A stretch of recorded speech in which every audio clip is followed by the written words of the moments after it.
भारतीय संविधान हमें जीवन जीने की स्वतंत्रता के अलावा भी और बहुत सारे मौलिक अधिकार प्रदान करता है। तो आज हम भारतीय संविधान की विशेषताओं के बारे में बातचीत करते हैं कि भारतीय संविधान की विशेषताएं हमारे लिए कितनी महत्वपूर्ण हैं। तो आज चलिए हम भारतीय संविधान की विशेषताओं के बारे में चर्चा करते हैं, जानने का प्रयास करते हैं कि भारतीय संविधान की विशेषताएं जिनको जानकर हम अपने संविधान का अध्ययन कर सकें, संविधान को जान सकें। तो चलिए भारतीय संविधान के बारे में जो विशेषताएं हैं मैं आप सभी तक पहुंचाने का प्रयास करता हूँ।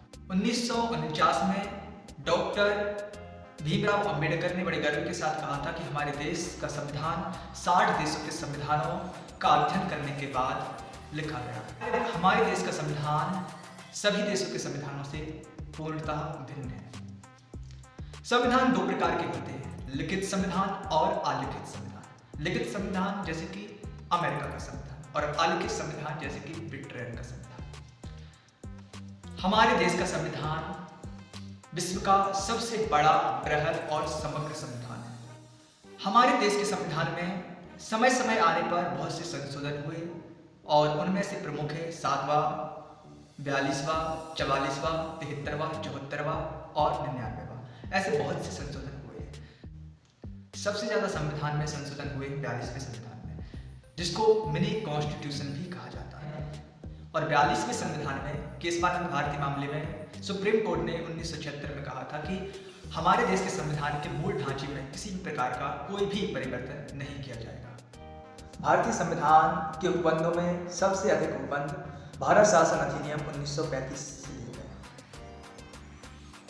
हमारे देश का संविधान विभिन्न स्रोतों से प्रेरित है, क्योंकि हमारे देश के संविधान के निर्माण में बहुत से देशों का अध्ययन करके संविधान को अपनाया गया, उसका निर्माण किया। हमारे देश के संविधान में मौलिक अधिकारों को अमेरिका से लिए गए हैं, नीति निर्देशक तत्वों को आयरलैंड से लिए गए हैं और संघीय सरकार, कार्यपालिका आदि को ब्रिटेन से लिए गए हैं।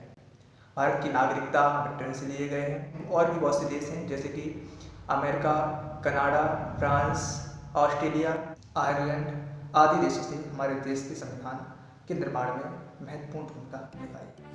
हमारे देश के संविधान में संघीय व्यवस्था का प्रावधान है, जैसे कि 2 सरकारें, शक्तियों का विभाजन, केंद्र द्वारा राज्यपाल की नियुक्ति, अखिल भारतीय सेवाएं, लोक सेवा आयोग आदि के बारे में विवरण, आपातकालीन प्रावधान आदि।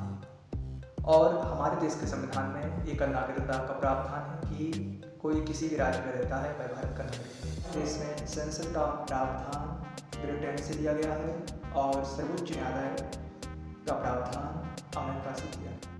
हमारे देश में शीर्ष पर सर्वोच्च न्यायालय है, राज्यों में उच्च न्यायालय है और उसके नीचे अधीनस्थ न्यायालय, जिला अदालतें और निचली अदालतें। हमारे देश का संविधान हमें कुछ अधिकार देता है, जिसे मौलिक अधिकार कहते हैं।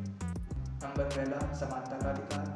14 से 18 तक समानता का अधिकार है और 19 से लेकर के 22 तक स्वतंत्रता का अधिकार है। 23 से 24 शोषण के विरुद्ध अधिकार है। 25 से 28 तक धार्मिक स्वतंत्रता का अधिकार है। 29, 30 सांस्कृतिक और शिक्षा का अधिकार है।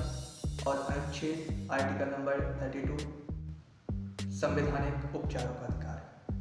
अगर कोई भी आपके मौलिक अधिकारों का हनन करता है या आपके अधिकारों को छीनने का प्रयास करता है तो आप आर्टिकल तहत सुप्रीम कोर्ट में न्याय की अपील कर सकते हैं। और संविधान के भाग 4 में नीति निर्देशक तत्वों का प्रावधान किया गया है। इसमें भारत के नीति निर्देशक तत्वों से संबंधित संपूर्ण जानकारी दी हुई है। इसका उद्देश्य हमारे भारत को कल्याणकारी और एक अच्छा राष्ट्र बनाने के उद्देश्य से नीति निर्देशकों का प्रावधान किया गया है। इसके बाद भारतीय संविधान के भाग 4A में मौलिक कर्तव्यों का प्रावधान किया गया है। मूल संविधान में मौलिक कर्तव्यों का प्रावधान नहीं था, लेकिन सोवियत संघ द्वारा 1976 में 42वें संशोधन के द्वारा मौलिक कर्तव्यों को हमारे देश के संविधान के भाग 4A यानी कि 51 का में जोड़े गए हैं। हमारे देश के मौलिक कर्तव्यों का पालन करना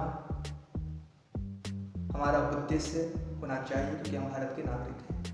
लेकिन अगर आप मौलिक कर्तव्यों का पालन नहीं करते हैं तो इसमें कोई भी कानूनन अपराध नहीं है। लेकिन भारतीय होने के नाते हमें अपने देश के नियमों का पालन अवश्य ही करना चाहिए। और 1976 में 42वें संविधान संशोधन के माध्यम से हमारे देश में धर्मनिरपेक्षता शब्द जोड़ा गया है। धर्मनिरपेक्ष का मतलब है कि हमारे देश में सभी धर्म समान हैं, कोई भी धर्म छोटा नहीं है, कोई भी धर्म बड़ा नहीं है। सभी धर्मों को समान अधिकार है। कोई भी धर्म किसी भी अन्य धर्म को अपना सकता है, किसी भी धर्म का प्रचार प्रसार कर सकता है, लेकिन किसी अन्य धर्म की बुराई नहीं कर सकता है। अपने धर्म के बारे में जानकारी दे सकता है, अपने धर्म का प्रचार प्रसार कर सकता है, अपने धर्म को बढ़ावा दे सकता है, जागरूकता फैला सकता है, लेकिन अन्य किसी धर्मों को ठेस नहीं पहुंचा सकता। तो आज के लिए बस इतना ही। अगले वीडियो में हम भारतीय संविधान के बारे में और जानने का प्रयास करेंगे। तब तक के लिए आप सभी का बहुत